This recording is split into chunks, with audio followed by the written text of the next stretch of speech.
Hold on. Live from YMSL Right, Studios. Welcome to the Week 2 DougLESS Report.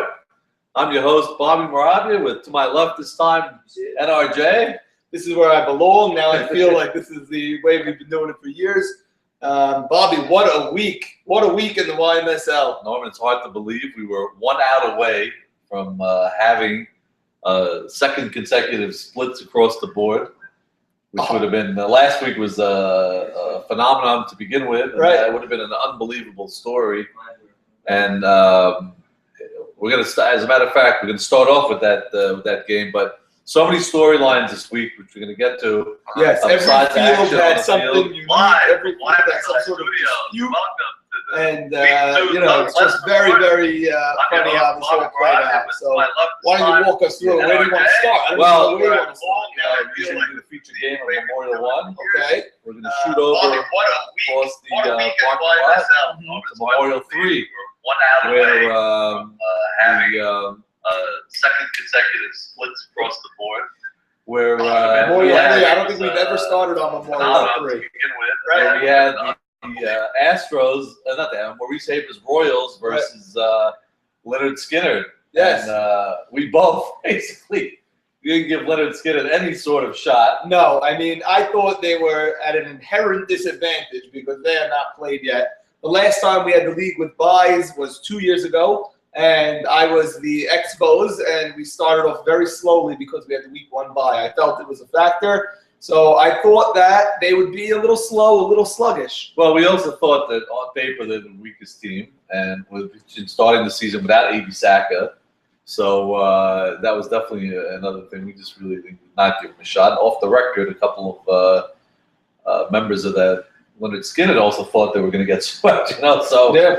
You know, it was unbelievable. So we were getting updates, you know, across the league regarding the scores, and we have to say Jackie Eshko pitched. I mean, he was the player of the week, by the way, this week. Okay. 1 run in 15 innings, but and we had to say also Max Yadid pitched 2 gems. Well, you would think if you give up 1 run in 15 innings that you'd have a couple of easy games until you realize that there must be at least an extra inning game because you played 15. Yeah. But in game 1, 0-0 until until Eshko's team got him a run.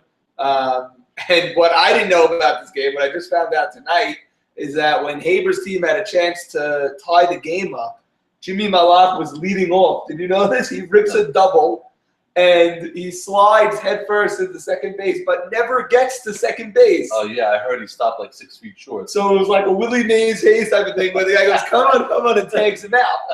And that would have been a leadoff double. Yeah. According to people at the field, they're saying he would have been safe at second base to lead off the game, to lead off the inning down 1-0 in their last licks. Well, Maurice Haber was actually accusing members of Leonard Skinner of pushing the base back 6 feet. Oh, I didn't hear that. He wouldn't reach. I see. So you know, that game ended like that with a 1-0 victory for Jackie Eshko. And according to Maurice Haber, was actually the good friend of Eshko, who moved the base 6 to 12 feet and moved it. You know, it was. Well, this is one of the controversies of the week. According to some people on the Royals, it seems that Jackie Eshko and the umpire already knew each other. Perhaps they grew up with each other.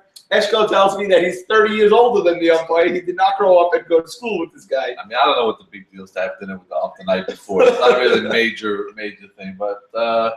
So a couple of calls went against them, you know. A couple of calls. Now, Eshko, by the way, the subplot on the Royals is Eshko is trying to make a case to keep this job. They drafted A.B. Saka. Right. You know, not hands down, but, you know, one of the better pitchers. And the idea is that Eshko is going to end up moving to the outfield. And it ends up that, you know, somebody gives up 1 run in 2 games.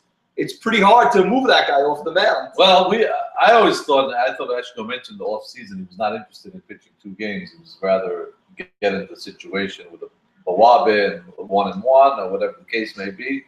But now maybe his confidence grew with his performance against really one of the stronger teams in the league. Yeah. So yeah, game 1 was a 1-0 game, and game 2 was also scoreless going into the 8th, I believe, and the Royals scored a run. Yeah, so now game 2, you lose a 1-0 game. I mean, that's pretty hard to rebound from. 1-0 is as tough of a loss in softball as you can get. This is not soccer here. And they go 0-0 into the 8th inning.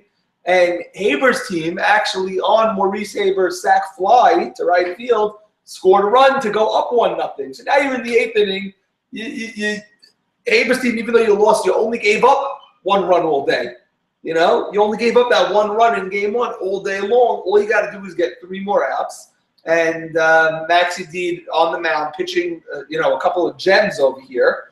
And he walks the leadoff man, Charlie Sacca. Right. Another guy gets on somehow. And then the fun begins. I don't know if you were at the field or not when this all went down or not. No, I was getting the reports. I also got the reports, and I saw it on YMSL TV. Malak told us, and I saw it on Al Jazeera also. Right. Apparently, Malak playing second base. So we run on first 1 out. There's a grounder hit, the slow grounder. And guess who's running? Jackie Eshko, right. Eshko, and according to Malak, he ran from second base to the pitcher's mound, shaking hands with Max Udine. And then apparently he made a U-turn and went to right field as well on the way to second base. And his good friend Kevin says, "Well, what did he do? He didn't do anything wrong." Right. These are the versions we got. And so they only got 1 out on the play. Would have been an game-ending double play. So basically, for the viewers that weren't there, the umpire, the debate was, did Eshko go out of the baseline? Because after he went out of the baseline, supposedly, Jimmy then threw to Maurice for a double play out at first base. Right. In other words, he was going for the tag and then the throw to first. The game would have been over. Now, I got reports saying that Eshko was 3 feet away, which is legal. And then I got reports that he was 25 feet away, which would be illegal. So we don't know. We don't know. But the umpire converged with the other umpire, and they ruled that he was, in fact, within the 3 feet. You have 3 feet in each direction. So I guess you have 6 feet in total of what you can run. And they say, even though Eshko started here and then went there, he was within the baseline. Therefore, he's safe at second. The other runner is safe at third, and the guy out at first makes it 2 outs, second and third, Morris Shama at the plate. Right. And really the only major threat on the Leonard Skinner lineup, really, think about it. And a no-brainer for the Royals to walk him. It basically means nothing. And with a struggling David Franco on the on-deck circles, Franco's 0 for 6 on the day. So really, you got to play the percentages, and they did that, and Franco ripped a single up the middle. It also gives you the force at home if you needed it. There's 2 outs, so odds are you wouldn't, but maybe a little dribbler, a little thing for the pitcher, and it just gives you the force everywhere. Right. Hard grounded to third, you touch third, and it's Morris, so you're gonna walk him. Everyone would have walked him. I mean, you can try to pitch hard to Mar, but he doesn't fall for that stuff. The pitching hard thing also. He never swings at a bad pitch, so you're not gonna really do anything with that. But and even though Maxie Dean was clearly on point this doubleheader, I hate to pitch hard because one pitch gets away, and now you have Morris, and the game's on the line. And you're dealing with a guy that's 0 for 6 and hasn't played in a couple of years on deck. So that was really the right move. So he delivered, and they give him credit. He got the game-winning hit. So the Royals obviously very dejected, and a lot of for some reason they didn't hit. I don't know. I mean, both teams didn't hit. Apparently, the defense was incredible on both sides. Franco in center field was covering everything like he normally does. So that. Now, speaking of Franco, he went late second round. We were very undecided on where he would go in the draft. He definitely had a rough week going 0 for 6, but all of that is forgiven with a game-winning hit with 2 outs, and it wasn't even a tie game. They're down 1-0, and he gets the 2-out hit to score 2. How many guys do you know that could go 0 for 6, batting 3 in a lineup or batting in the top of the lineup, that could still focus and get that big hit? I mean, well, listen, with Franco, you're talking more center field coverage, and there's nobody with his long strides. He still covers a lot of ground. I mean, he's not going to hit for a high average. He's still incredible center fielder. So you got to feel that Leonard Skinner, playing without Captain Jack Jamal and without Hayden Sacca, has got to be right now first place on cloud 9. They have to be on cloud 9 because they also played a good team, at least a very strong team. What we felt was a strong team. Now they're only 1-3. It's early. They could still be a great team. We don't know. But what do you think Jack Jamal and the Jamal regime with Marty, the GM, What are they going to trade Eshko at his height of his value right now? Are they going to trade Saka and give the job to Eshko? Or are they going to stick to what they originally did and move Eshko to the outfield? I'm glad you mentioned that. But first, we're going to shoot over to Memorial One. Okay. Which could add some more plot lines. Okay, fine. To the story. So there we have Sammy Towell's Who Cares? Who Cares? And versus did he play Eddie Michon? No, Michon was on Memorial. Yeah. He played Ali Marshall's the A-team. The A-team. Now I was catching the first few innings of this game. He had Mavor pitching game 1 against Ralph Sutton. Okay. And we basically thought they were going to split anyway. But clearly Mavor has struggled. He's struggling immensely still with the location, with any zip on the ball. And, you know, I left the game. It was 5-3 in the second inning, but there was some hard hit balls on both sides. I mean, but you know, he got roughed up, you know, a lot. And now, from what you saw in the commissioner's box at Memorial One, which is, if you guys ever want to see good seats, go check out the commissioner's box at Memorial One. There's nothing like that. If you can get through the security. If you could get there, if you could take a look. I believe in the off season they give guided tours here and there. But now, were you seeing that the Who Cares defense was up to par, or was Mavora walking people or getting hit? Because all we saw were the scores, and it looked like a big number. Listen, every team's defense is going to be, is going to make errors, but still, not reaching the plate on a lot of balls, getting behind. I don't know. He walks the head, but then he was getting it very hard. I mean, that they have a very good line, no question about it. But he had absolutely no zip on the ball. So I mean, it was. So from what I'm hearing, he left, I guess, in the 5th inning or whatever it was. I think he's officially hung up his pitching. Wow, that's holding the career as a pitcher. Is that really what you're hearing? He's not going to pitch for them at all anymore. From what I'm hearing, he doesn't have Okay, now what I've heard is that he prefers to pitch the second game instead of the first game because it gives him more time to loosen up. Oh. He has a back injury for a couple of years now, and driving from Brooklyn. And perhaps if he plays a position the first game, then comes in to pitch the second game, it would be better. But I don't know what the plan is of Sammy Towell here. So, now, I didn't know Max Shadid lived in Deal, but he was. But so no, I didn't hear that. But clearly, there's a lot of decisions now that Sammy Towell has to make. He has a deep team, except for his has no battery mates, no pitcher, no catcher, and which is a problem right now. So he's definitely in the market. Sent out a mass text that everybody and anybody except him and his son are available. Okay, well, of course, he had the controversy with the Teenage Mutant Ninja Turtles when they tried drafting his son at draft day. Right. So I guess the Ninja Turtles should not get on the phone line and try to trade for Sammy because they also have a vacancy. We'll get to that soon as well. But so now you would think, obviously, with Sammy Towell would have picked up the phone and called Jack Jamal like ASAP to try to. I'm sure he did. Out. Now the interesting thing is they are 2-0 with Salim Levy as the pitcher. So they're 2 wins with Salim and they're 2 losses with Mavor. But is Salim a full-time pitcher? I mean, does he have enough to win a championship, or he just gets the job done? And I don't think it's so obvious. I mean, you could clearly say that Jamal needs another bat, but then you get maybe Saka is the bat, and I don't see. Is it so obvious that they're going to trade one of the 2 pitchers? I don't know. I think they need a major bat. I really do. So I think. I think they're going to have to pull something. Sammy Towell's got a lot of depth, a lot of outfielders. Would you trade A.B. Saka right now and give the job to Eshko for 2 games? When off-season, he didn't want the job for 2 games.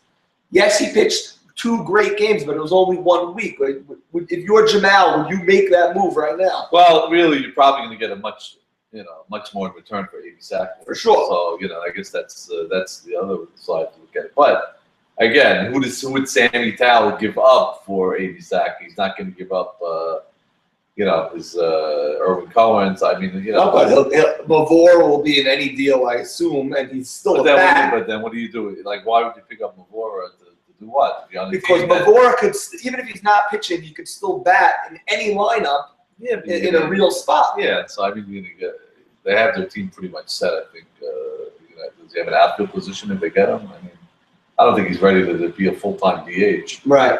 So that's one team that could certainly use. And before we go to another team that could do it, like, is Jamal convinced that Eshko can pitch for him after that one stellar performance? That's the big question. Is he can he do this on a consistent basis? I mean, listen, can't expect him to give up 1 run in 15 innings. Right, 14 right. innings every But week. is Eshko healthy enough that he could do this every week and pitch competitively for 2 games? Or do you trade Eshko because you know you have A.B. Saka coming, right, and get a little bit less of a bat? But Eshko himself is a spark for that team, top of the lineup. Yeah, listen, he brings a lot to the table. You know, I mean, whether it's the. I honestly don't know what I would do, but they're 2-0 and they're in a great position right now. They have pitchers, Yeah, and a few teams need them. need pitchers. So listen, you can, I guess. I guess he you could know, hold sit out back and see what he wants to see do. what's going on there. But a lot of teams with a lot of bats need pitchers, so they definitely have a lot to work with in the coming weeks. So you're saying Sammy Towell is saying anyone except he and his son are on the Maybe trading Irving block? Yeah. Okay, maybe Erwin Cohen. So who are the blue chips there? You have Salim. Salim, Mavora. You have Mavora. Who else is on that team? They have Jordy. Oh, Jordy. I guess Jordy's on the team for. He's going to trade Jordy now. I doubt he's on the block. How about Jordy for A.B. Saka? That'd be a blockbuster. Wow. And Jordy was drafted way before AB, but AB was suspended, and that time is running out. Well, AB's if he becoming a wasn't player now. suspended, he would have been Right. 5 pick. Right, Who so was the shortstop? Mo. Oh, so now your left side, all of a sudden it's Jordy and Mo. wow. That's a pretty damn good team. If you could put Jordy at third and Mo at shortstop, wow. Forget it. Now you have a That means, lineup. You move Franco back. Jordy's You move everyone ridiculous third back. baseman. Forget it. But does Jordy even want to play third base? You know, By the way, this is all pure speculation. it's just here. We're just trying to figure this out Which because is- something's got to give. Jamal's got 2 pitchers and no hitters. A couple of other teams have, like Sammy Towell's got 2 pitchers, but does he really have 2 pitchers, or does he have 1, or does he have none? I don't know if you could really live with this situation anyway. I don't even know if it works. Like, even if Mavor does come back for game 2, is it healthy for the team to have still? You know, I mean, I don't know if you really want to go in with this. It's a strange situation. Yeah.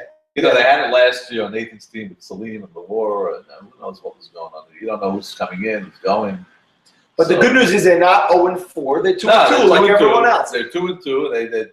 They found a way to win So each game 2 last. So they could, everyone could calm down a little bit and just wait another week and see what happens. Right. You know, because everyone is 2-2 except for one team. So that's going to be an interesting thing. Ali won 14-8 game 1.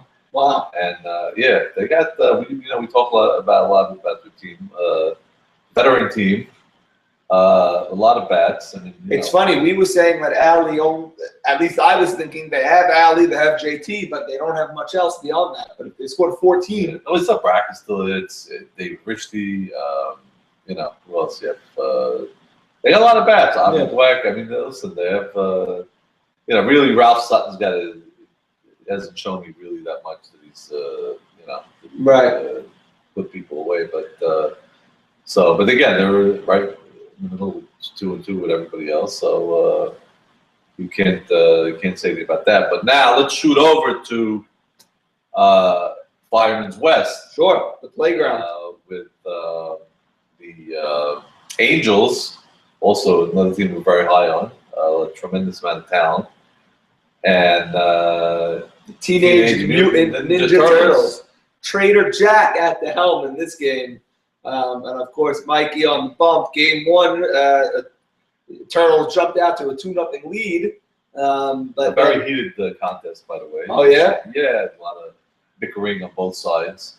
Okay, it's hot out there. Yeah, you have Eddie Michon going over the rules. And, Was there a rule dispute at this game or no? no, just nothing really. Just just stating his opinions on calls and stuff. Now, Eddie Michon did not field in game 1. I don't know what's going on with him. He caught in week 1 both games, and now week 2 comes along. He has his team. I don't believe he caught. If he did, if maybe he did, I don't think he did. I don't think he fielded at all. Oh, he might not have. Louis Patesh's back. So what is the plan here? Why is he not fielding? Well, he wants to give everybody a chance to Okay. get in the game, which I guess is very noble as a captain. It's great. You have to give it. Every captain should give everyone a chance to at least play one side of the ball every single game. But it shouldn't be at the expense of Eddie Michon, who's a phenomenal second baseman who can play any infield position.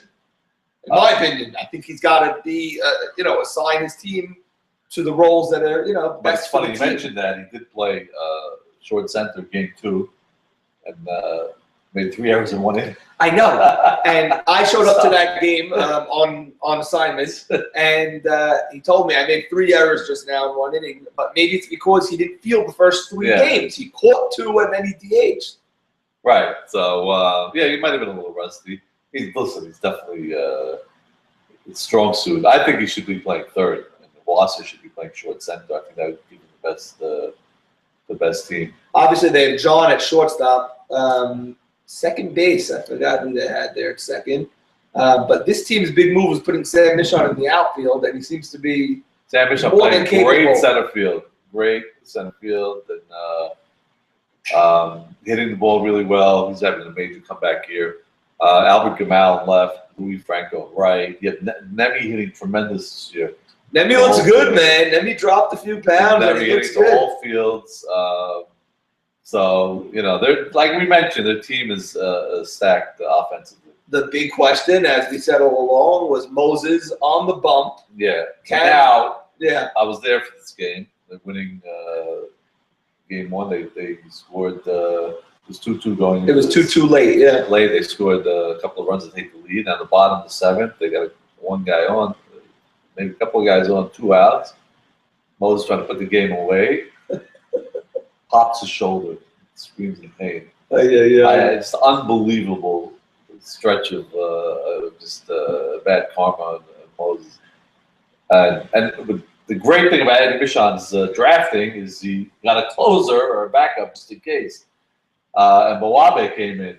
Bawabe now leads the league in saves for the 2nd consecutive year because whenever somebody goes down, Bawabe pitched and got the save, and they got the victory.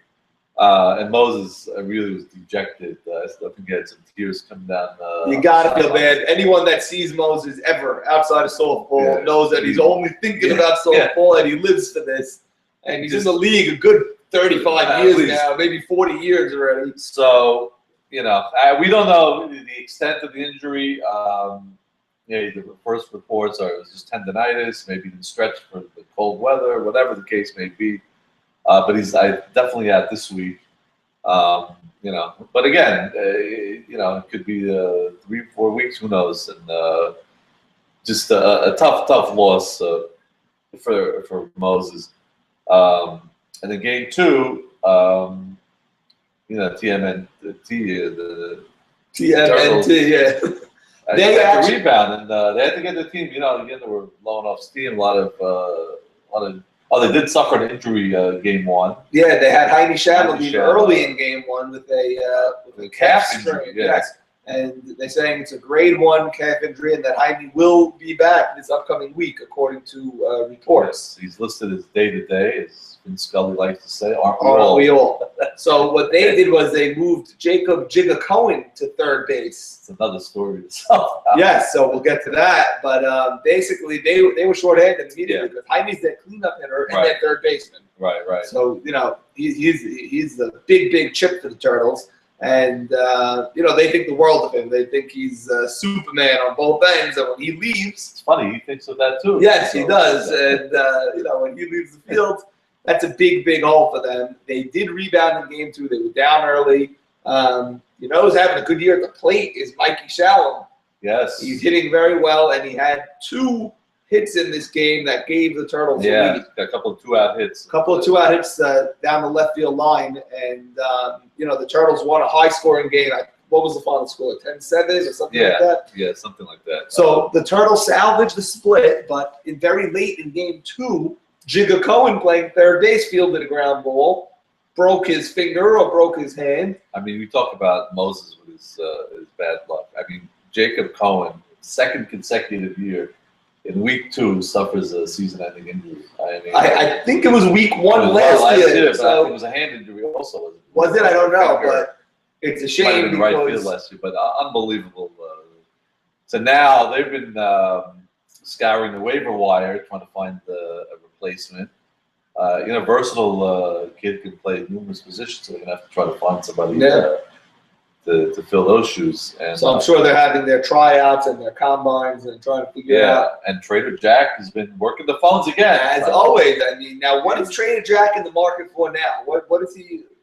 Really, when you have a guy like Jacob Cohen, you really don't have a set guy you're looking for, a set position player. So I guess best player available. Looking for versatility, like I guess a guy can play more than one position. Right, now they could just look for the best bat, because they can now move A.B. Dweck, who was playing first.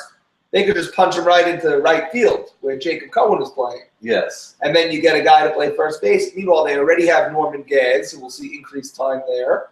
They have playing short center, so if Norman Gads wants to see the field, right, he's got to go to first base. So they could look for a DH type of guy that could just hit, or someone, like you said, that could play a few positions.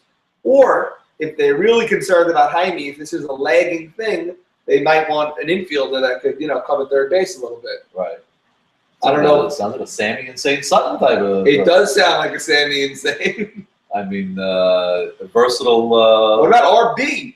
RB, I think he's that. I thought the crazy thing about RB, which is amazing, both weeks so far, he's been at the field at 8:30 in the morning.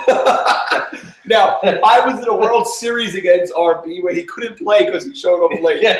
A World Series, yeah. But yesterday he was at 5 minutes before I was. Week 2, he was Week 2, he was at 5 minutes before I was. I get there an hour before the game. Right. So go figure.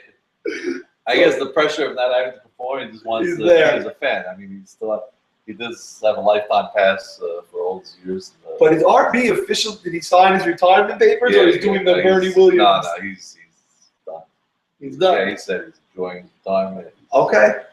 He just wants to watch his nephews play and catch all the action. So would be someone that you could pick up, maybe if someone's looking, like maybe not this injury here, but it would be a good pickup for somebody like Elliot Patesh. Elliot Patesh. You have someone like Ralph Chira if he's interested. Ralph Chira. There's guys out there that you can find. If you think back to the guys you played with, there's always people that aren't in the league this year that played in the past. They'll find somebody that could fit, for Jacob Cohen. Yeah, no, I think good guys to play with. So I think they're definitely interesting to see what they end up with. So now, normally we usually start with your game. So now that's good. Saving yours for last. The best for last, as they say. Over at Fireman's East. Beautiful fields. What a pleasure on a nice morning to be at Fireman's East. It's really nice. You show up there. It's manicured. It's really looks nice. Prop out to the grounds crew. Yes, the grounds crew. We had. I don't want to jinx the weather, but we've had nothing but perfect weather lately. We've got 70 on Sunday, so we're excited. I think it's going to rain a little on Saturday, so you better not much. I think be alerted. Right, that puddle at Fireman's East and the puddle at Fireman's West. Right, so we might have to move more east to wherever the biggest puddle is. Right. So now you're coming into this matchup versus. Who do you play again? We played the magical Mr. Oh, yes. Bobby, I've never seen shirts like this in the history of the league. Jeffrey Sacker refused to put that shirt on. Did he end up wearing it? No, Jeffrey Sacker did not wear the shirt. For those fans who didn't get a chance, I believe the game was blacked out in the little area. We actually had a decent crowd. The uniform was tie-dye. Yes, it's a blue tie-dye, circular. Yeah. It's a wild uniform, and I believe that's the reason they won the one game that they did win. Could have been distraction. We were just tranced looking at these uniforms. Kenny O'Donnell said he hasn't seen that since he was at Woodstock. Right. He was taken aback by it, but very interesting choice of the uniform. Steven Safdie really refused to wear it also. So, but tell us about those games. I mean, okay, sure. I know that right off the bat, you guys came out swinging. Yeah, game one, we were fortunate enough to score very early. We scored 3 runs in the top of the first. Joseph Jamal led off the game with a double, head first slide in the second. And then, Carlos moved them over, and then we had our big boys up, Jack Abadie, Gabe Abadie, David Harari, kept moving the line. And sure enough, before we blinked, it was 3-0. Meyer on the mound was with pinpoint precision as usual, and our D held up. And big moment of this game, we were up 3-1 in the 5th inning. They had 2 men on, and I believe it was Joe Chira at the plate. So now it's 3-1, 2 outs, 2 men on, and Joe Chira ended up flying out to right field with Steven Safdie on deck. Oh, wow. The next inning, we scored 4 runs by way of a David Harari 3-run home run. Not the furthest home run you've ever seen. It was a ground ball to second base that resulted in a home run. They threw the ball around a little bit. But that pitch, that at-bat to Joe Chira was a huge segment. It was 3-1, close game, and before you blinked, it was 7-1. Wow. We ended up winning the game 7-2, and we were hoping and thinking sweep for game 2.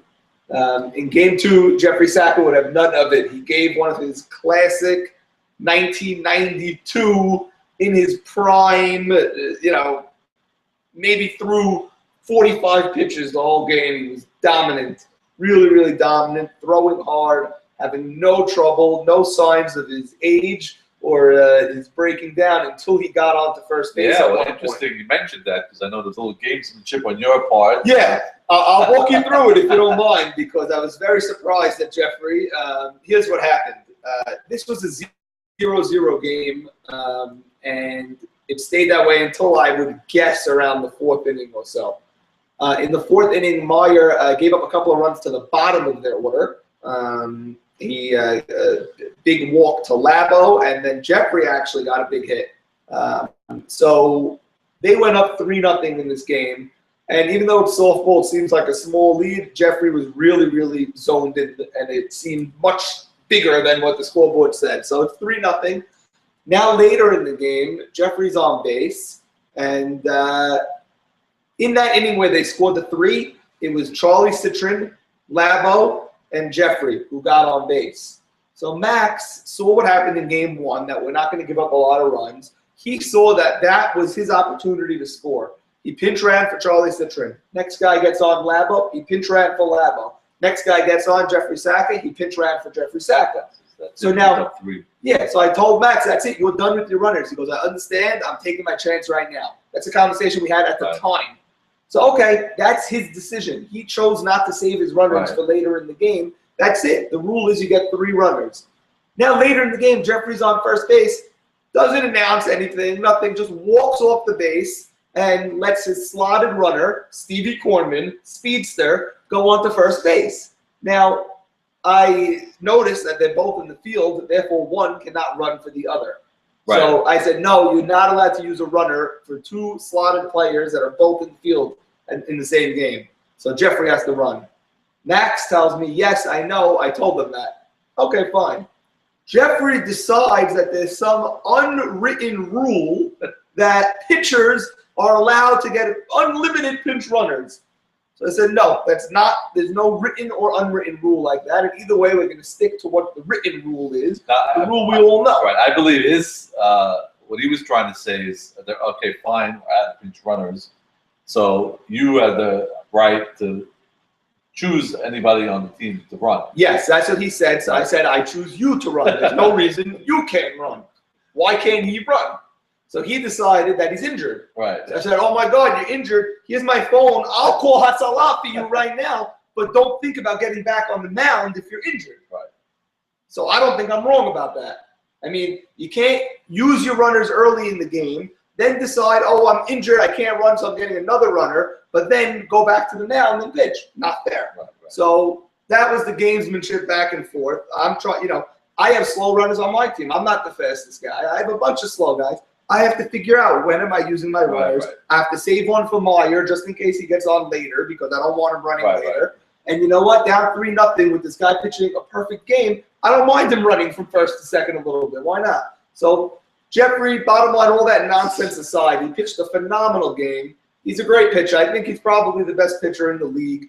And, he shut us out 3-0. We did get a couple of men on in the bottom of the 7th, but we couldn't get the run across, unfortunately. So we took the split, and we're 2-2, and so are they. And so is everybody, most everybody. So very interesting week, and I guess they're happy to be getting split. And like you said, the final score is 3-0, right? 3-0, yeah. Another shutout, Jeffrey. So again, that field, you don't get those high-scoring games. No, because even our game 7-2, it was windy, and even our 7-2 game they threw the ball around in that game. He didn't really give up too many runs there. But I feel very good about my team. My lineup is a lot better than many people thought, in my opinion. Just Jeffrey was vintage Jeffrey Saka on this in this game too. So 2-2, onward. Right. All right. So before we get to next week's preview, next week's games. So now let's see. So now we mentioned the Angels. Now Eddie Michon, could he be in the market for one of those 2 pitchers on? 100%, he could be in the market. I mean, Jackie Bawabe won the World Series last year, but he did give up 10 runs yesterday to the Turtles. And, he's not exactly a hard thrower. Again, I don't know if he even wants a full-time job. So yeah. I think, and again, we mentioned a lot of bats on Michon's team. So Michon has nothing but bats. He's got bats at every position. And would you trade Albert Gamal now for A.B. Saka? You get the best pitcher in the league who comes along with a bat in A.B., and you give them Gamal. Yeah. That sort of makes sense a little bit. That's an interesting. They'll get a major bat. Yeah. A major bat. 4-hole over there. And I don't even think would Michon's third outfielder be? That would be the big question now. Well, if he's benching himself, there's got to be a guy that's playing that he could throw into right or left field. Could Mark Braha play left? I'm sure Mark Braha could play the outfield. Maybe Wasser, you could even play the outfield. Either of these guys, they're both young, fast. Yeah. They can both play the outfield, I'm sure. Definitely, that's a good scenario. Wasser on Jamal's team last year played some outfield. Little bit before they moved him into short. He played a bunch of positions. I'm sure he can handle that, no problem. You can put a whole that's an interesting one. The only thing is, if I'm Jamal, I'm not running to trade A.B. Saka so quickly. I don't know. I wouldn't be so sold on Eshko pitching both games just yet. Well, again, is A.B. Saka now? He hasn't pitched in almost a year. Is he going to be in shape to start right off the bat to start pitching? It takes a couple of weeks to get into playing shape. It does. So now all of a sudden you missed the first 4 games. It's but then, listen, if he's in the hunt towards the end of the year, he could be dominating again. And we've seen A.B. Saka. We've seen him grip it and rip it. Dominate with some with some weak teams. Yeah. So is it on? So I don't know. I'm not sure if I would trade Saka, if I would trade Eshko, if I would trade neither. I don't know. I guess really after 2 games, no need to talk about that. And it's a shame they had the bye week 1, which they needed because they were missing guys. But they would have already seen 4 games of Eshko by now. Right. And had a bigger sample to figure out what they want to do. So I don't know what they're going to do, but there will be trades in this league this year before the trading deadline. 100%. There's just too many parts and pieces, too many captains that you're hearing are not so thrilled with their team. I think there's going to be more blockbuster deals this year than in the last few years. Well, according to reports, Maurice Haber was ready to clean house on certain guys on his team. Now, who was he cleaning house on? Because clearly not Maxi Deep, so he's not looking for A.B. Saka. I don't think anybody with the last name of Haber was on the block, but right, so it eliminates the 25% of the team. Right. But clearly, some guys are not hitting, some guys aren't performing. But I think he's just panicking a little bit. I mean, he's he's 1-3, and he got we thought a huge break by playing Leonard Skinner without A.B. Saka. Yeah. But he might be getting the biggest break of his life this coming Sunday. So what's he getting this Sunday? The Angels without Moses. With no Angels. Forget about Moses. Who else? I'll give you the whole roster in 2 seconds. Well, you know what? I heard that Whiplash is also missing half of their roster this week also. That's Saban's team. It's like, you go through and we'll go game. All right, so now this is May 3rd. We're going to start off with Memorial 1. The featured game. Eddie Michon's Angels versus the Royals. And okay, not only is he missing Sam Michon, Oh wow. not only is he missing Mark Braha, not only is he missing Louis Franco, and not only is he missing Moses. Okay, so right field, center field, and Mark Second, Braha played where? tremendous second base. So, and half his lineup. Yeah, I guess Michon's going to field this week. I guess so. And Moses, obviously. Moses would have been playing So center that means field. they're down. Cleanup this week. And they didn't get the 13th guy, so they only had 12, so they're down to 8 players. Yeah, and he's picked up by the rule of YMSL 2.1a. Right. If you're having 8, the committee is allowing him to pick up a player. They picked up Joey Bawabe Okay. as their 9th player. So that's going to be the team. And they have to play with 9 now. Yes. They can't pick up 2 players. No. That's the field of the team. That's what he's giving enough to field the team. So they have no short center this week. Yeah, but I mean, over the years, I've seen a crazy amount of times teams have won with 9 guys and missing guys. I mean, it's sometimes the not having short center fielder, offsets the other team, whatever. The one thing with Michon is he does not get phased by this. No, he doesn't get phased by missed players. He just keeps it moving. This guy plays there. Let's go and let's hit the ball and let's field the ball. Right. So, so Maurice has got to be, licking his chops, looking at this situation. Oh yeah. And getting a couple of easy victories. You would think right off the bat, I don't see how the Angels can win this game. No. If they win one game this week, I think they're winning the World Series. It's one thing to miss players and play with 9. It's another thing to miss Sam Michon, your center fielder. Yeah. Your right fielder is Louis Franco, and then Mark Braha, wherever they're playing him. Those are big guys to be missing. That's too much. I think that they get swept. I think Haber improves to 3-3. And Moses was pitching unbelievable this year. I mean, in his 3 games, he was pitching unbelievable. Yeah. So really, I don't think you can lose, 4 more important, parts to your lineup. Yeah. So I can't see how Maurice is going to lose. I can't see it either. I got to go Haber with the sweep. And really, if he does, it's kind of clean house. If he loses a game this week, he's got problems. Yeah. So it could get ugly there with Max Shadid going up against these guys. Yeah. Over at Memorial 3, we have the Turtles versus Whiplash. Now, Whiplash also is missing David Farka, their center fielder. Billy Mizrahi, who I felt is one of the better picks of the draft, their leadoff left fielder. So they're completely depleted as well. I'm not sure if they're missing another guy or not. It's a shame. They should play the Angels. That game in both fields. Exactly. Yeah, you could have put him at Diamonds or something, and at Logan. By the way, Logan is the best field in town. That field is awesome. We played there Memorial Day last year on Monday, believe it or not. So I don't even know who Saban's backup. You might see A.B. Salem in the So from what I hear, he's putting Zeke Dweck, his right fielder, into center. Right. And Zvi Goldberg might be moving to the outfield. He's played there before a couple times in the league. Now, I'm not sure he has the speed now to really cover the outfield. No, he's going to make the basic plays. Who's going to be the third outfielder? I don't know. Maybe they'll just go 2 outfielders. I don't know who their third outfielder could possibly What are the be. options? Who's you have Hank at short. He's not moving. Mo Kassim's playing third. Kassim at third. Can Irving play right field? I don't know. He's a great second baseman. Yeah. You have ABC not really doing anything. Saban. I don't think Saban could play. Although I've seen him there a couple of times in the outfield. Can A.B. Salem play the outfield or no? No, I don't think so. Who else does he have on that team? I'm trying to think. I played them already. I should know their whole roster. They had A.B. Salem catching. They had Zvi at short center. I don't know who would possibly go to the outfield. Saban, can he play? No. No. Who's their pitcher? They have Ralph Hannon as their pitcher. Ralph Hannon, can he play the outfield? Yeah, but what do you mean? Who's going to pitch?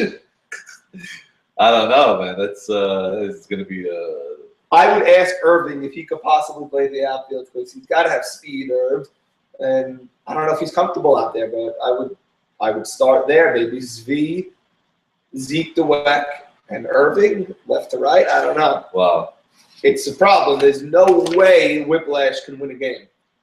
So, Jay-Z, another guy licking his chops right now. He has to be, but, Jay-Z being Jay-Z said he's been in this league a long time. He's seen a team overlook a shorthanded team, just like we were just saying. Yeah, he might not even be in a hurry to pick up anybody this week. Bottom line is, there's no way they lose to Whiplash this week. I'm taking the Turtles to sweep. Yeah, I agree. I can't see how they're going to lose any one of those games. And it could be an eruption there too. Yeah. Well, Saban, that's guys or no guys, it could be an eruption. Yeah. So that takes care of the Memorial end of the games. Over at Fireman's West, The friendly confines. you're home away from I home. love it.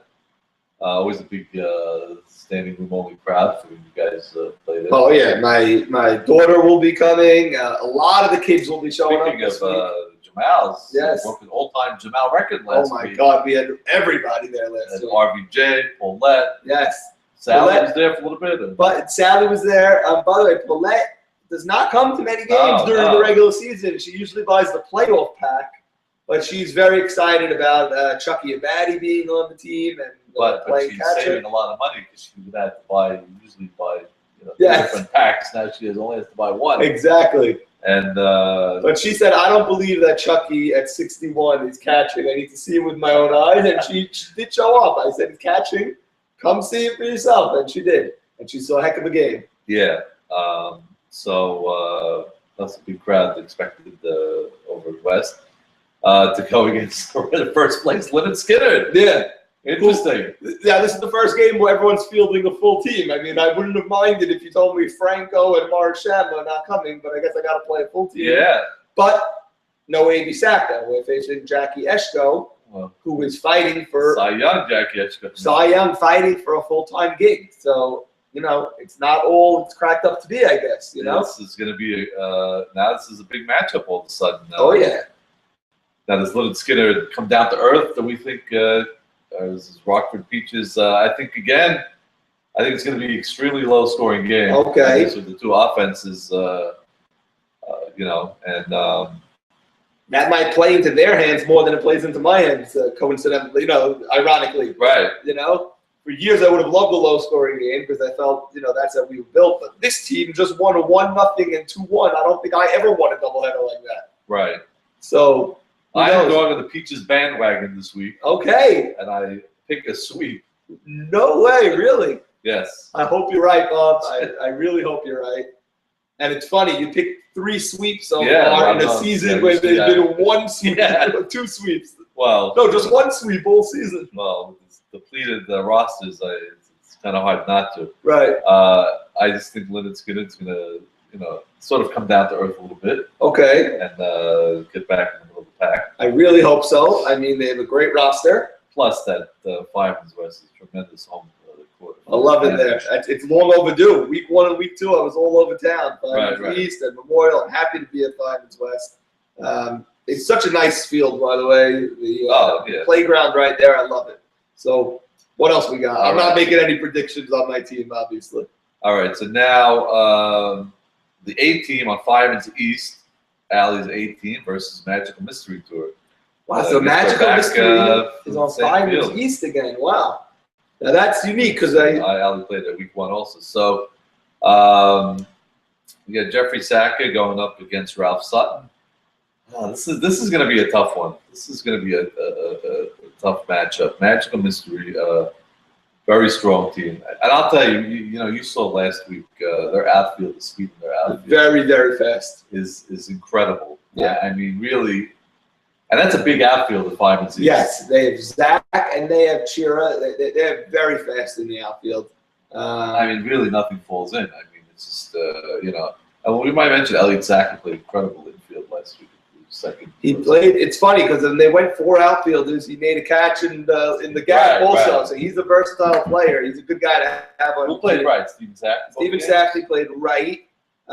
He definitely played there at least 1 game. I would say both games. I don't think he played first. Yes, I saw Elliot. Because Labo was playing first. Yeah. Right. So he made every play out there. Yeah. So I don't know. I mean, I think it's going to be. I don't know. I think I might see another sweep on my hands here. But by who? Who are you going with? Allie's got a good lineup. the defense is not really sold on. I think Magical Mystery Tour is going to sweep this week. Now, I have not seen Allie's team. The 1 week I was in Fireman's, he was in Memorial, so I couldn't even look over, and vice versa. The second week, I did see Max's team. I like his team a lot. I think Magical Mystery Tour takes 2 as well. This is the first time in history we agreed on all that. We actually agreed on all 4. It's amazing. And it's amazing that and no splits. Yeah, no splits. We'll see how that works out. Everyone will be 3-3 next week. We don't really do good in our selections, so we'll see. No, thank God nobody pays attention to who we're picking. But they do remember. Maurice definitely remembers that we. Now, do you know offhand when the trading deadline is? Because there's going to be major moves this year. Week 4. So after week 4, which is May 10th. Wow. It's going to. That's the halfway point of the season. Yeah. So. Definitely going to be interesting to see the end of next week. Do you think anything will happen immediately before these upcoming weeks? No, I don't think. I think before week 4 you might see some. Yeah, I think after this week. Maurice is 1-5, which is not. I don't see that happening. But if Maurice is 1-5, which we don't see happening at all. Right. But let's say he is, with his personality, everyone will be traded off that team from top to bottom. 100%. But there's no way he'll be 1-5. He got a huge break playing Michon's team with no players. Break. The only reason I would say that there might not be a lot of trades is the parity, and everybody's right in the same boat. So, like, what do you know what I'm saying? Yeah. What do you really? If you're 1-5, you don't really want to. You're going to clean house. If you a game behind. 3-5, and right, you might not panic too much.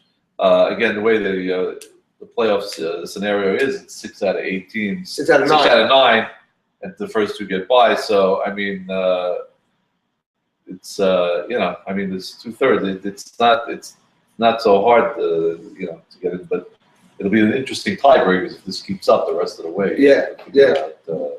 I don't know how it's going to break out, because right now there's just no separation whatsoever. But we're very, very early. Most teams have played only 4 games. Some have only played 2. So, and again, rosters come into play. Full rosters, affects a lot of the games. Yeah. After this week, like we said, A.B. Sack is eligible to play. So, how did A.B. Cohen play last week? He must have not done anything that great, because when you score 1 run in 2 games, and he's I'm assuming the number 3 hitter, or number 4 hitter, or whatever he is. Yeah. I doubt anyone on their team did much of anything. Yeah, from what I heard, nobody hit on either team last week. So you got to give credit to Eshko there. Then I mean, to shut out a team 2 games, 1 run in 15 innings, it's unheard of, actually. Yeah. No, really, it's amazing. I mean, in Yedid in his prime, I don't think ever did that. That's crazy. Yeah. It's crazy. Hopefully he cannot do that again this Sunday on Fireman's West. Yeah. Well, listen, Meyer. Meyer's a pleasure. Meyer's a pleasure. I've never seen accuracy like this. You put the glove there, he hits it. You put the glove there, he hits it. Has collapsed 2 weeks in a row on the mound, though, is the only problem. Yes, he actually blamed it on fluids week 1. Yes. And over fluids on week 2. I don't know. He had a 6. His brother-in-law, Max Sutton. What happened? Well, his brother-in-law, Max Sutton, who happened to be the opponent the following day, had a bris the day before, and was feeding tequila shots to Meyer all day, and he basically dehydrated or something. Obviously, knowing that within under 24 hours they'd be playing against each other. So Max poisoned my pitcher, and litigation is sure to follow. Interesting. By the way, Max was the Khatan of the bris. Not the Khatan, the Sandak. Yeah. And he gave. To not give a ringing endorsement to Meyer right. for the blessing over there, but he gave one to Jeffrey Sackett. Yes, I heard that. So a lot of tension at the. By the way, YMSL umpire was at the bris. Talk about who? Michael Russamano. Well, that guy, By the way, he was umping game this week. I thought you went with the new crew. How'd this guy get in 2 crews? He sent his resume. He got it. This is like the Bloods and the Crips in Baltimore. They teamed up. How did Russamano get on the new umpiring crew? It's an amazing thing. I saw him at the bris on Saturday. I'm working tomorrow. I go, working where? What are you doing? Food town? I don't even Also, work. in front of Rabbi Nahum at the bris, he tried giving Max cash as a gift. Yes. So this is an umpire paying the player that we Yeah, saw yes. there. He was, In a shul on Shabbat, tried giving him cash. So yeah, he was unaware of that you're not allowed to drive, wondering how he got a spot right in front of the house. Yeah, so Rossamano definitely. But you know, I don't know if it's fair that he should be upping Max's game. That's something we got to look into. I know. Well, you also got to look into Eshko and his friend Kevin that he grew up with. So yeah, so you know, all of a sudden, if the Royals are playing Magical Mystery Tour and Rossamano's upping, I think we might have a problem. You might need Kevin there as well to neutralize the situation. Yeah. Well, does Maurice have any friends? He's up.